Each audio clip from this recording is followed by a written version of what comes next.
नमस्कार दोस्तों, स्वागत है आपका आपके अपनी YouTube channel government job preparation पर। दोस्तों, जैसा कि आप सभी लोगों को पता है कि यहाँ पर यूपी ट्रिपल एसएससी से बहुत सारी जानकारी जो है निकल कर आ रही थी काफ़ी यूट्यूब चैनल से। तो आज उसी सापेक्ष में यहाँ पर हम बात करने वाले हैं। यूपी ट्रिपल एसएससी से ऑफिशियल नोटिस यहाँ पर जारी कर दिया गया है।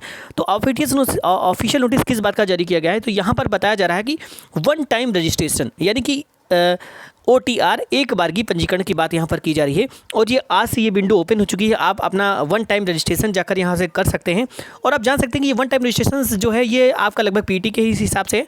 आप इसमें जब रजिस्ट्रेशन करेंगे तो उसके बाद यूपी ट्रिपल एसएससी की माध्यम से आयोजित होने वाली जो भी परीक्षाएं होंगी आने वाली उन सारी परीक्षाओं के लिए आपको दोबारा रजिस्ट्रेशन नहीं करना होगा। सिर्फ वही रजिस्ट्रेशन नंबर और वही सारी चीज़ें यूज करके आप अपने आगे आने वाले जो फॉर्म होंगे उनको अप्लाई कर पाएंगे। तो उसी के सापेक्ष यहाँ पर कुछ जानकारी दी गई है और आप इसको समझ सकते हैं कि आपका जो पीटी का एग्जाम भी अब जल्द ही आपका यहाँ पर संपन्न हो जाएगा। तो चलिए देख लेते हैं यहाँ पर पूरी जानकारी यहाँ पर क्या बताई जा रही है।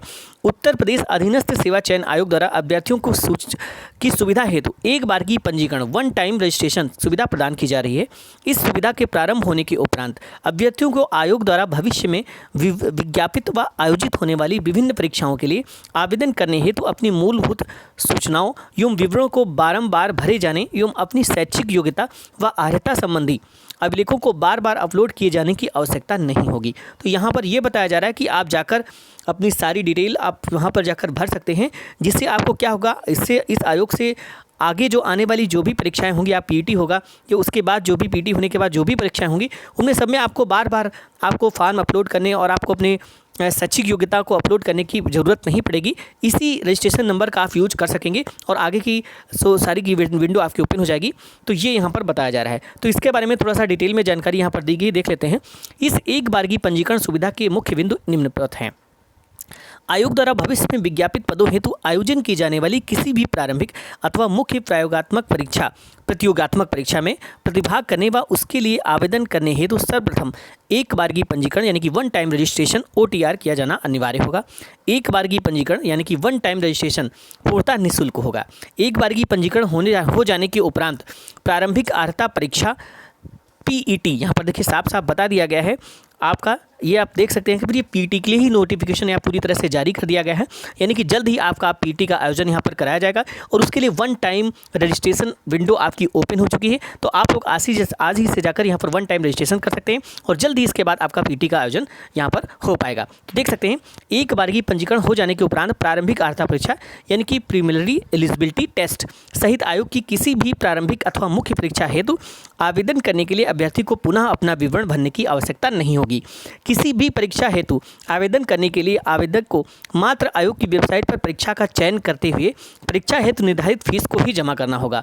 अभ्यर्थी का अन्य समस्त विवरण उसके द्वारा एक बार की पंजीकरण में दिए गए विवरण के आधार पर स्वतः प्रदर्शित हो जाएगा।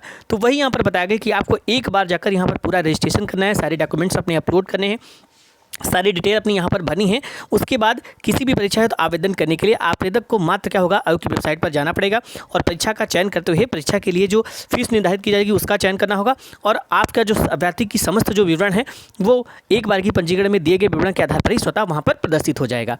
ठीक है। जिन अभ्यर्थियों द्वारा पूर्व में आयोग की किसी परीक्षा जो कि 2015 के उपरांत हुई है उसमें आवेदन किया गया है तो उनके द्वारा तत्समय दिए गए रजिस्ट्रेशन नंबर के आधार पर भी एक बार की पंजीकरण की प्रक्रिया को पूर्ण अथवा अपडेट किया जा सकता है। यानी जो लोगों ने एग्ज़ाम यहाँ पर इसके यूपी ट्रिपल एसएससी आयोग से और भी दिए हैं, जैसे कि वीडियो का एग्ज़ाम हुआ था, बहुत सारे उसके बाद भी जो एग्ज़ाम हुए हैं 2015 के बाद, तो उसमें जिन लोगों ने आवेदन किए थे तो वो लोगों के लिए यहाँ पर एक और सुविधा ये है कि आप वो पुराना रजिस्ट्रेशन वो जो जिस रजिस्ट्रेशन से उन्होंने आवेदन किए थे वो रजिस्ट्रेशन नंबर डालकर वो अपने फॉर्म को ओपन कर सकते हैं और उसमें दी गई जानकारी को अपडेट कर सकते हैं, या वही जानकारी है तो आप उसको फिर से सबमिट कर सकते हैं।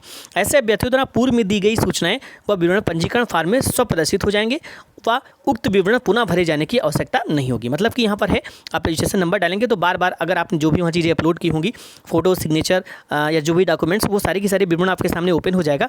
तो अगर उसमें कुछ अपडेट करना चाहते हैं तो उसको अपडेट कर सकते हैं या अदरवाइज आपको यहाँ पर वैसे सबमिट कर सकते हैं। तो ये सुविधा यहाँ पर दी जाएगी। अभ्यर्थी द्वारा आयोग की वेबसाइट पर दिए गए ई-फॉर्म के माध्यम से नए सिरे से भी अपना पूर्ण विवरण भरते हुए एक बार की पंजीकरण किया जा सकता है।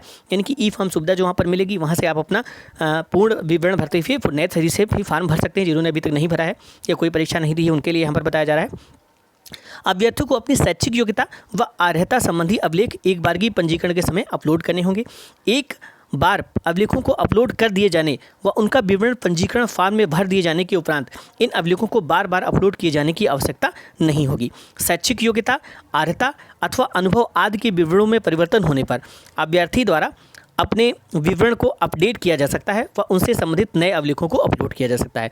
तो यहाँ पर जैसे अर्हता संबंधित कोई भी ऐसी वैकेंसी आती है जिसमें आपकी कुछ और अर्हता है या आपने कुछ और डिग्री ले ली है जो उसमें यहाँ पर यूजफुल है और उसको आप अपडेट करना चाहते हैं, तो वो भी आप वहाँ पर क्या करेंगे, कर पाएंगे। मतलब शैक्षिक योग्यता है, अर्हता उसकी जो है, या जो भी अनुभव आप कम या ज़्यादा करना चाहते हैं तो वो आप वहाँ पर अपडेट कर पाएंगे। ठीक है। अभ्यर्थी एक बार की पंजीकरण के समय विवरण भरते समय विशेष रूप से सावधानी बरता जाना व ई फॉर्म को अंतिम रूप से सबमिट किए जाने से पूर्व भरे गए विवरण की भली भांति जांच कर लिया जाना अत्यावश्यक है।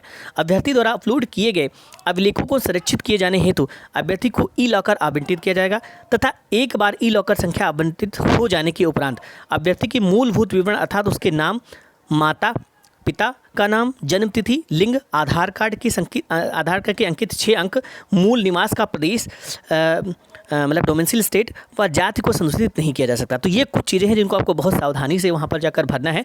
इनमें आप बार बार संशोधन नहीं कर पाएंगे, इसीलिए इनको जब आप भरें तो उनको सावधानी से सोच समझकर यहाँ पर भरें। तो वो क्या चीज़ हो सकती है, आपको अपना नाम बिल्कुल वहाँ पर सही भरना है, माता पिता का नाम जो आपका डिग्री के हिसाब से है, आपके जो डॉक्यूमेंट्स पे है वही भरें, जन्म तिथि, लिंग, आधार कार्ड के जो अंतिम 6 अंक हैं और मूल निवास का प्रदेश यानी डोमेसिल स्टेट, और जाति का संशोधन की जाति को संशोधित नहीं किया जा सकता। मतलब जाति प्रमाण पत्र जो आप वहाँ पर लगाएंगे, जो जाति आपने सेलेक्ट की, उसमें भी कोई संशोधन यहाँ पर नहीं किया जाएगा। तो ये चीज़ें आपको वहाँ पर सोच समझ कर बनी है। अभ्यर्थी द्वारा अपलोड की गई अभिलेखों का सत्यापन उन्हें जारी करने वाली संस्था से डिजिटल माध्यम से अथवा अभिलेख सत्यापन के समय मैन्युअली कराया जाएगा। यानी अभिलेख जो आप अपलोड करेंगे, जो भी अपनी जानकारी, जो भी अपना डॉक्यूमेंट्स अपलोड करेंगे, उनका सत्यापन वहाँ पर डिजिटल माध्यम से भी कराया जाएगा और उसके बाद अगर नहीं होता है तो वहाँ पर वो मैनुअल भी कराया जाएगा। तो इसके लिए आप लोग यहाँ पर सही जानकारी वहाँ पर भरें और सही यहाँ पर अपने डॉक्यूमेंट्स अपलोड करें। ठीक है। तो ये थी यहाँ पर जानकारी जो कि 1 टाइम रजिस्ट्रेशन की है, और इसका मतलब ये है कि आपका पीटी आगे आने वाला जो पीटी है, ये समझ लीजिए उसी के लिए रजिस्ट्रेशन की डिमांड कर दी गई है। यहाँ पर रजिस्ट्रेशन का विंडो ओपन कर दिया गया है। आपको भरने के बाद जो भी एग्जाम होंगे उसमें कुछ नहीं करना है, उसी के थ्रू आप वहाँ पर आगे के प्रोसेस में अप्लाई कर पाएंगे। तो ये बहुत ही अच्छी यहाँ पर यूपीटीपीएससी के माध्यम से अभी इन्होंने पूरी जानकारी ये नहीं दी कि कब तक पीटी एग्जाम होगा, इसकी डेट वेट अभी तक कंफर्म नहीं किया है, लेकिन अब इससे ऐसा लग रहा है कि बहुत ही जल्द आपको यहाँ पर डेट देखने को मिल जाएगी और जल्द ही आपके आवेदन हो जाएंगे। और बाकी सिलेबस आप लोग पहले से देख चुके हैं, इसका क्या क्या सिलेबस है वो सारी जानकारी दी जा चुकी है साइट पर। तो आप लोग अपनी तैयारी में लग जाएँ। और दोस्तों यहाँ पर जो लोग हमसे जुड़ना चाहते हैं जुड़ सकते हैं, क्योंकि जैसे यहाँ पर पीटी की नोटिफिकेशन आता है, मतलब पीटी की डेट आती है, वैसे ही हम लोग यहाँ पर अपनी तैयारी को स्टार्ट कर देंगे और आज ही या कल से हम लोग तैयारी स्टार्ट करेंगे। यानी कि उसमें जो जीके का पोर्शन आता है वो हम लोग यहाँ पर सीधे यहाँ पर डिस्कस करेंगे, जिसमें हम आपको प्रीवियस ईयर यूपीटीपीएससी की जितने भी किसी भी टाइप के जो पेपर हैं, जिसमें जितने भी जीके के क्वेश्चन पूछे गए हैं, जीएस के प्रीवियस क्वेश्चन, वो सारे के सारे क्वेश्चन हम कराएंगे यहाँ पर। और साथ में कुछ और भी यहाँ पर क्वेश्चन कराए जाएंगे जो आपके जीके के पोर्शन को स्ट्रांग कर सकेंगे। ठीक है। तो आप लोग अगर जुड़ना चाहते हो तो हमसे इस माध्यम से जुड़ सकते हैं ताकि आपको उसका बेनिफिट मिल सकेगा। तो ये थी दोस्तों यहाँ पर आज की जानकारी। इसी तरह की जानकारी पाने के लिए भी आप हमारे साथ जुड़ सकते हैं। तो मिलते हैं इसी तरह के नए अपडेट के साथ, तब तक के लिए थैंक्स फॉर वॉचिंग।